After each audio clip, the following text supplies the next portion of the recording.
Hello everyone. आज हम discuss करेंगे राजस्थान बोर्ड की क्लास 9th की अंग्रेजी बुक फर्स्ट इनसाइट के चैप्टर नंबर 11 जिसका टाइटल है द हेवन ऑफ फ्रीडम, जो कि एक पोइम है जिसे बंगाली कवि, short story writer, song composer, play right, essayist and painter Rabindranath Tagore द्वारा लिखा गया है। कविता शुरू करने से पहले हम रविंद्रनाथ टैगोर जी के बारे में जान लेते हैं। वैसे तो रविंद्रनाथ टैगोर किसी भी प्रकार से इंट्रोडक्शन के मोहताज नहीं है। इनका नाम भारत ही नहीं बल्कि विश्व भर में एक बड़ा नाम है। टैगोर जी का जन्म 7 मई 1861 को कलकत्ता में हुआ था और इनकी मृत्यु 7 अगस्त 1941 को कलकत्ता में हुई थी। रविंद्रनाथ टैगोर जी ने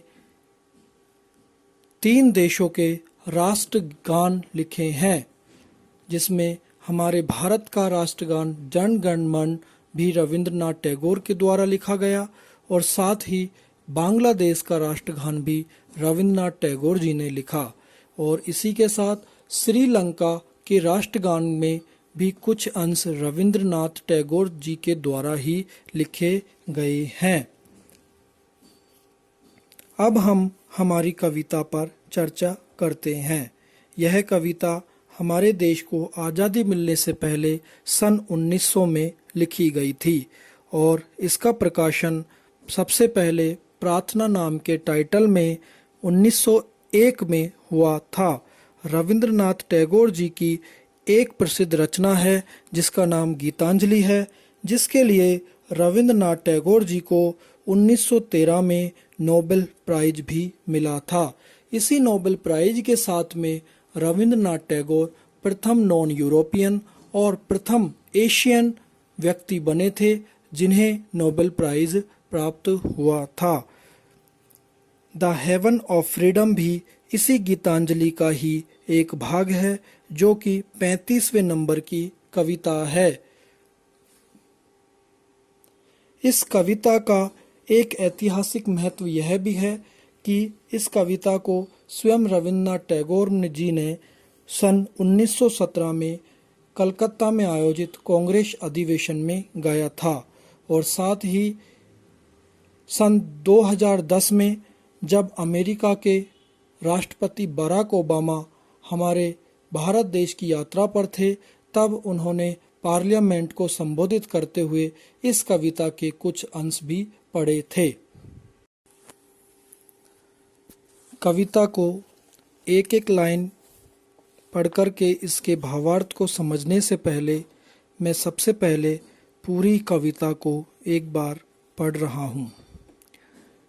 Where the mind is without fear and the head is held high, where knowledge is free, where the world has not been broken up into fragments by narrow domestic walls, where words come out from the depth of the truth, where tireless striving stretches its arm towards perfection, where the clear stream of reason has not lost its way into the dreary desert sand of dead habits, where the mind is led forward by thee into ever widening thought and action, into that heaven of freedom, my father, my country awake, my country awake।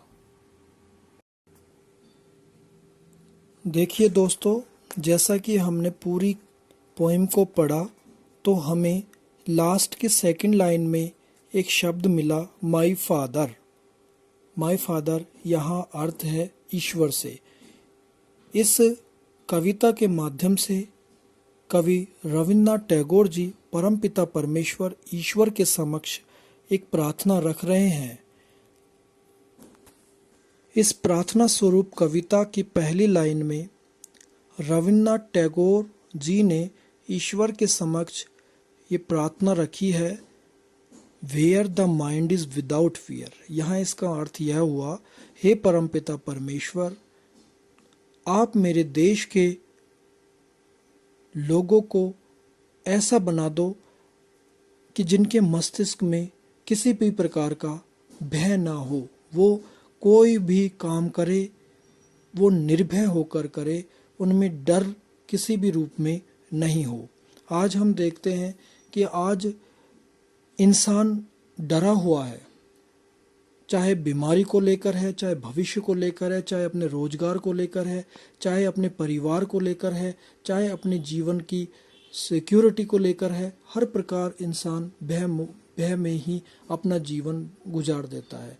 इसीलिए रविन्द्रनाथ टैगोर जी ने ईश्वर के समक्ष ये प्रार्थना के रूप में पहली लाइन लिखी है कि हे ईश्वर, मेरे कंट्रीमैन को एक ऐसा मन मस्तिष्क वाला बनाओ जिसमें किसी भी प्रकार का भय ना हो। And head is held high, और जहां सभी का सर ऊंचा उठा रहे, सम्मान से, स्वाभिमान से, कोई किसी के आगे झुके नहीं, हर व्यक्ति अपना सम्मान से अपना जीवन यापन करे, किसी भी प्रकार से उनका सिर नीचा ना हो। आगे की लाइन में लिखा है, वेयर नॉलेज इज फ्री।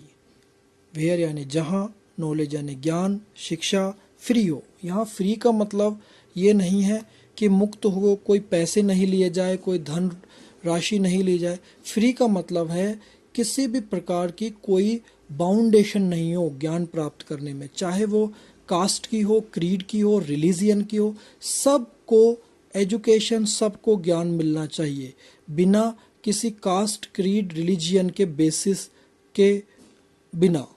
तो देखिए दोस्तों, नेक्स्ट लाइन में रविन्द्रनाथ टैगोर जी लिखते हैं, where the world has not been broken up into fragment by narrow domestic walls. इस लाइन का अर्थ हुआ, यहाँ प्रभु से, ईश्वर से रविन्द्रनाथ टैगोर जी कामना करते हैं कि वेयर द वर्ल्ड, जहाँ सारा संसार, has not been broken up, broken means टूटा हुआ, जहाँ संसार टूटा हुआ नहीं हो, इनटू फ्रेगमेंट्स, फ्रेगमेंट्स यानी टुकड़े, by narrow domestic walls, narrow यानी संकीर्ण, डोमेस्टिक यानी घरेलू, वॉल्स यानी दीवारें, जहाँ संसार संकीर्ण घरेलू दीवारों के टुकड़ों में टूटा हुआ नहीं हो। यहाँ संकीर्ण दीवारों से मतलब है जाति की, धर्म की, ऊंच नीच की, रंग भेद की, अमीरी गरीबी की, न जाने कितने ही प्रकार की ऐसी संकीर्ण दीवारें हैं जिनमें आज हमारा संसार टूटा हुआ है, बटा हुआ है। तो ईश्वर से कामना करते हैं कि सब हम एक बने, नेक बने, सच्चे बने, किसी भी प्रकार से किसी में कोई डिस्क्रिमिनेशन, भेदभाव की भावना ना हो। परमपिता परमेश्वर, ऐसे इस संसार को आप अपना आशीष बख्शो। नेक्स्ट लाइन में रविन्द्रनाथ टैगोर जी लिखते हैं, where words come out from the depth of truth. यहाँ इस लाइन का अर्थ ये हुआ कि रविन्द्रनाथ टैगोर जी ईश्वर के समक्ष ये प्रार्थना करते हैं, हे परमात्मा, हम सभी को ऐसा आशीर्वाद दो कि हमारी जुबान से जो भी शब्द निकले, जो भी वचन निकले, वो सच्चाई की गहराई से निकले। वर्ड्स यानी यहाँ वचन है, शब्द है, कम आउट यानी बाहर आना, फ्रॉम यानी से, the depth of truth, depth यानी गहराई, ट्रूथ यानी सच्चाई, सच्चाई की गहराई से हर वचन निकले। सच्चाई की गहराई का मतलब यहाँ पर है कि हम सभी सच बोले, क्योंकि जो सच की आवाज़ होती है वो ईश्वर की आवाज़ होती है, और जो ईश्वर की आवाज़ होती है वो सब हम इंसानों को जोड़े रखती है, और हम सभी इंसानों में कोई भेदभाव नहीं होता है। इसलिए सभी सच्चाई के मार्ग पर चले, ऐसी कामना यहाँ इन लाइनों में ईश्वर से रविन्द्रनाथ टैगोर जी करते हैं। आगे की लाइन में कहा, where tireless striving stretches its arm towards perfection. Perfection यानी पूर्णता, टायरलेस यानी बिना थके, स्ट्राइविंग यानी मेहनत, स्ट्रेचेज यानी फैलाना, इट्स आर्म्स यानी अपनी भुजाओं को, कि हे ईश्वर, मेरे देश के नागरिकों को ऐसा सामर्थ्य बख्शो कि वो बिना थके मेहनत करे और पूर्णता को, परफेक्शन को प्राप्त करें। आगे की लाइन में रविन्द्रनाथ टैगोर जी कह रहे हैं, where the clear stream of reason has not lost its way into the dreary desert sand of dead habit. Where यानी जहाँ, the clear stream of reason, clear स्वच्छ, स्ट्रीम धारा, ऑब की, का, रीजन तर्क, हैज नॉट लॉस्ट, लॉस्ट यानी खोना, वो खोए नहीं। यहाँ कह रहे हैं कि तर्क की जो स्वच्छ धारा है, has not lost its way, वो कभी अपना मार्ग ना खोए, into the dreary desert sand of dead habits, जो डेड हैबिट्स के सैंड वाला जो वीरान रेगिस्तान है उसमें अपना मार्ग न भटक जाए। यहाँ इसका मतलब है कि हे परमपिता परमेश्वर, कि मेरे देशवासियों को इतना सक्षम बना दो कि वो हर चीज में अपनी बुद्धिमत्ता का इस्तेमाल करें, वो तर्कवान बने, हर चीज में वो तर्क करना सीखे, किसी भी बात को आंख मूंद कर मानना ये उनकी प्रवृत्ति ना बने। डेड हैबिट्स का यहाँ मीन्स है, आज हम बहुत सारी डेड हैबिट्स में अपना जीवन यापन करते हैं। जैसे हमने कई बार सुना है कि बिल्ली का रास्ता काट जाना एक अपशगुन होता है। इसमें अपशगुन के क्या बात है, वो अपने रास्ते जा रही है, हम अपने रास्ते जा रहे थे। तो न जाने ऐसे कितने ही डेड हैबिट्स हमारे साधारण जीवन में आते हैं जो हमारे मन मस्तिष्क में इतना घर कर जाते हैं कि जब वो घटना घटती है तो न जाने हमारे मन की स्थिति बहुत अंतिम लाइनों में रविन्द्रनाथ टैगोर जी कहते हैं, where the mind is led forward by thee into ever winding thought and action, into that heaven of freedom my father my country awake.